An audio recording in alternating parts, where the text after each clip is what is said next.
Hello, this is Alec Kerr, the film critic for the Conway Daily Sun. Last week I was in New York City and I went to a taping of Late Night with Jimmy Fallon, so I just thought I'd share my experience and how you get the tickets and what to expect when you get there. Getting the tickets is actually really easy. There's a phone number on Late Night with Jimmy Fallon's website. I'll put the number here and put the information in the sidebar.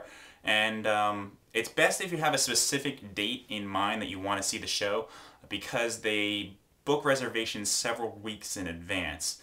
And so you call up and they'll tell you what dates they are reserving at the time that you're calling. So for basically a week, they'll have the same dates available. And it's like 5 or 6 dates at a time. So in my case, I wanted to go on November 17th. So I had to keep calling for a few weeks until that date actually opened up. So you have to be kind of persistent in that, but that's really the only difficult part of the whole process. Because once you call up and you have the date that you want is available, you wait for the operator to come on and you just say, hey, I want tickets for Late Night with Jimmy Fallon for November 17th. They take your name, your phone number, your address, and your email address, and a number of tickets you want. And for each person calling up, you can get up to 4 tickets. So they take your information, it takes like 5 minutes, and then you'll get an email confirming your reservation and telling you what time you will need to meet to line up to go into the show. And so you'll print that out and bring that along with you. Now, I didn't actually need to show that to anybody, but they say you're supposed to bring it, so I would still bring it just in case. Day of taping, you go to Rockefeller Center, which is right next to Radio City Music Hall, and you go into the NBC studio at Rockefeller Center. You go upstairs, and there's a designated time you're supposed to line up. In my case, it was at 3:45, but it's normally at 4. And I thought this was actually pretty cool. They called up to tell me about the time change. And I thought that was actually pretty cool that they were hands-on enough to make a phone call instead of just sending an email.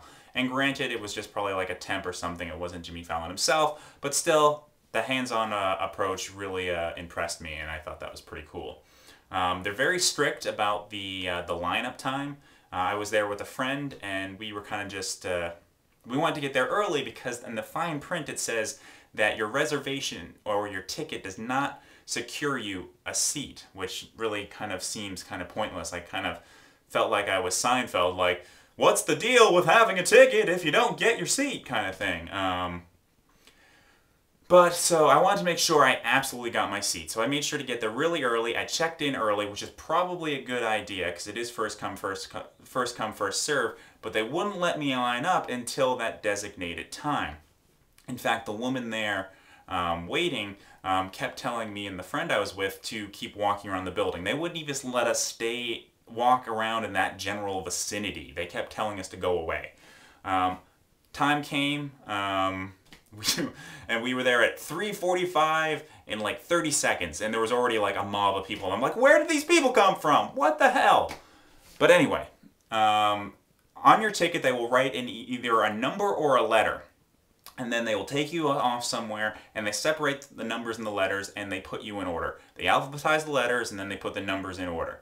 And then they slowly begin letting people in. This seems like a very convoluted, silly, and overly bureaucratic way of doing this.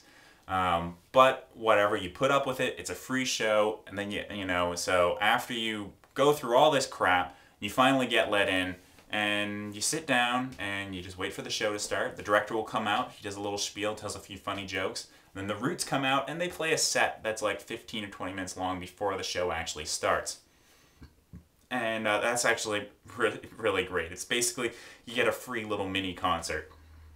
In my case, like, the Roots played part of a Sweet Child of Mine cover as well as a lot of their own material, and it was really amazing stuff. Then the show actually commences, and what I found really kind of interesting is they have monitors in the audience for when they want to show clips and everything, but they also show the show as it's being shot and edited essentially in real time. And what you're seeing on those monitors, for all intents and purposes, as far as I could tell, is what the show will look like when it broadcasts later that night. And so I was really kind of impressed that they have this thing down so well that the show is being, edit it as it's being shot. And so that was kind of just an interesting little insight into how well this machine works. And in addition to the taping of the show, when there's quote-unquote commercial breaks, the Roots will, play a few songs. You get to see Jimmy Fallon talking with the cue cards people, making changes to cue cards, makeup people coming out, dabbing sweat off his face, checking his makeup. So you get to see the whole behind the scenes kind of thing. You get to see how the camera's setting up their shots. You also see promos getting shot for like affiliate news shows. So just something like, hey, Jack and John, we've got so and so on Late Night with Jimmy Fallon after Conan O'Brien tonight, so check that out. And you also see like if there's going to be a pre-record for the next night's show, you'll see that too. The specific episode I saw, there was going to be a bit with Jimmy Fallon's evil twin on Wednesday's show. I went on Tuesday, so they had to record the evil twin bit to make the bit work the next day. And for those people who are wondering if the show is done in one take or not, it is done in one take. Things are, there's no double takes. There's no, oops, I said something wrong. Like when I was there, Cheech and Chong were there. Chong's, dropped the F-bomb, and they didn't go, we have to do that again. They just had to go with it. They just had to let it flow. So yeah, it's really interesting to just see this whole process.